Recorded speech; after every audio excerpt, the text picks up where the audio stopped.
Hey there. I thought that would be funny. So, I'm Nick Stern with Robert L. Stern Financial Services. Thanks for tuning in to this month's topic discussion, which is going to be a little refresher on your employer-sponsored retirement plan, aka the retirement plan that you have through work, if you have one available to you. So, these are really important and really crucial. I would say that they probably get overlooked. There's a lot of providers out there that really don't have the type of service that they used to, meaning that whoever is handling the plan, a lot of times set it and forget it, or if the company is trying to save money, they don't even have anybody representing them or representing the plan, and it's pretty much do it yourself, and more likely than not, the employer or HR has a lot on their plate, and it's probably hard for them to have all the information that they would need to maximize the explanation and information available that they would need to explain it to you so that you take maximum advantage of the plan. So here's a little refresher. You get a new job and you have to wait for your retirement plan to kick in, and now you're eligible for that. If you can afford it, I would highly suggest at least looking at it and start putting money away. There's no real minimum amount that would be bad.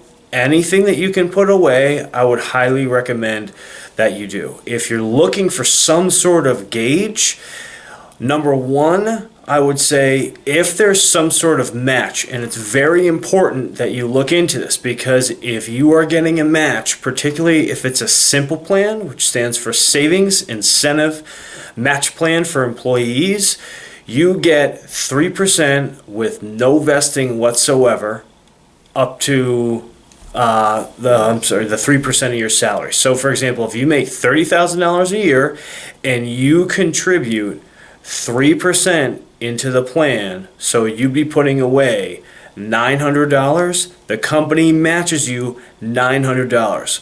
So no matter what, you just double your money, and there's no vesting whatsoever, meaning the employer contribution is 100% yours right away. So that's a really, really significant benefit. So again, I would highly recommend that you take a look into that. With a 401k, typically there's some sort of vesting that comes along with that.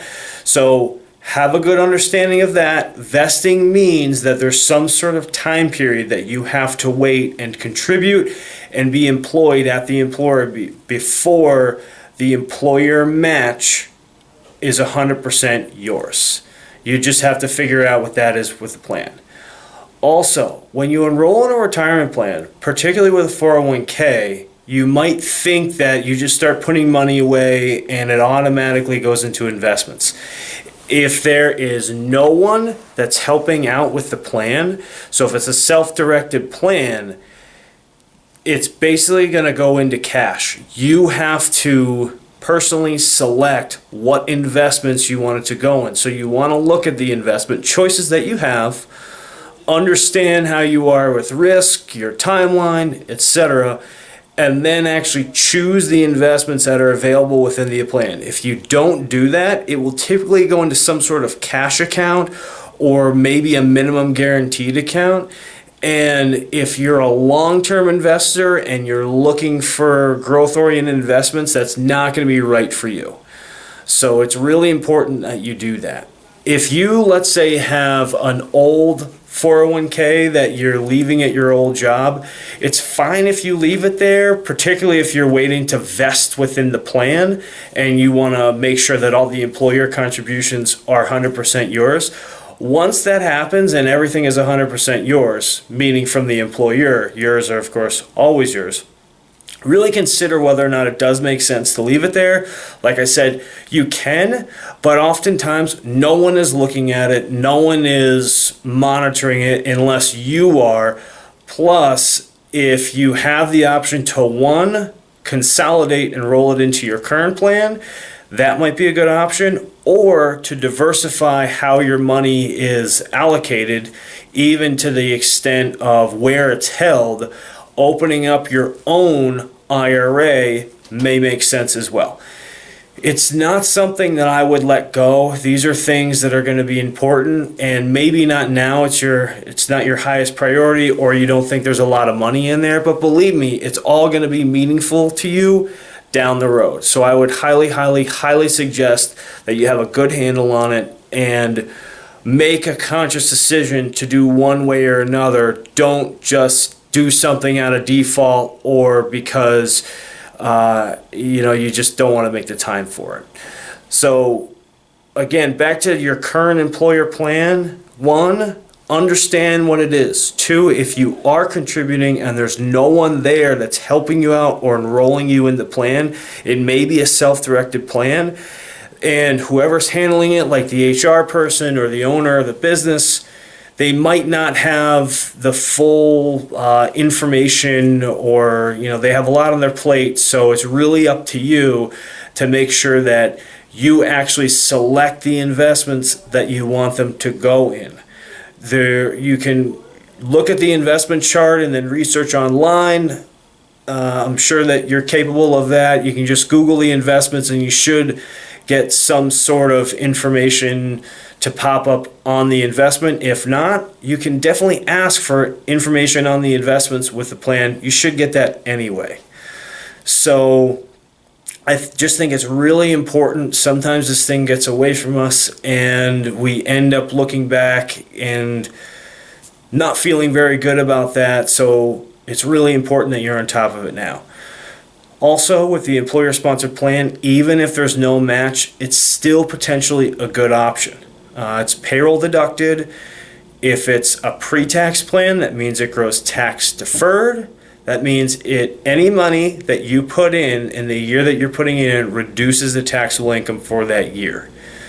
It then grows tax deferred, or potentially grows tax deferred, and then when you take it out at presumably age 59 and a half or beyond, that's when you'll get taxed. If you have a Roth option, that is an after tax, so there's no immediate tax advantage. That then potentially grows tax-free, taken out tax-free. Some people, what they do, if there's a 401k that has both a pre-tax as well as an after-tax option, and if, let's say, they're putting in $100 per paycheck, they'll do 15 to the pre-tax and 50 into the Roth. If you don't know really what you want to do, I would ask yourself, what's more important to you?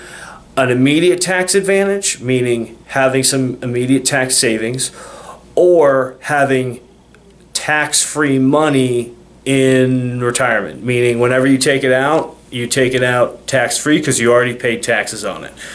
Think about it from a long-term perspective, meaning, okay, I want to save taxes now, but I know that, let's say, in 2 years, I'm going to be in a higher tax bracket. So if that's the case, or maybe down the road you're unable to contribute to a Roth or an after-tax option because of income limitations, maybe a Roth makes more sense.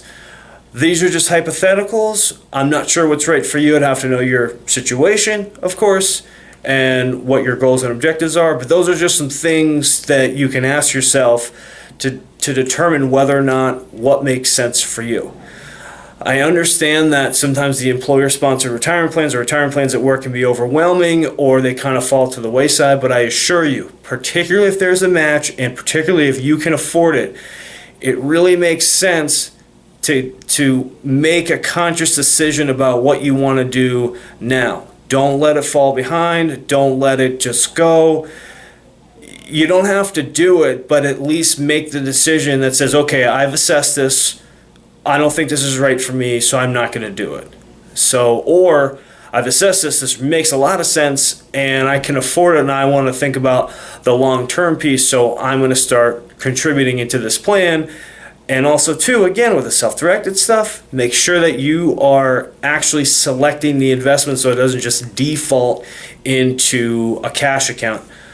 Of course, if you want it to default into a cash account, that's another story. But if you don't want it to just go into cash, which would be similar to a savings account with very little interest rate at this time, then you want to manually select it.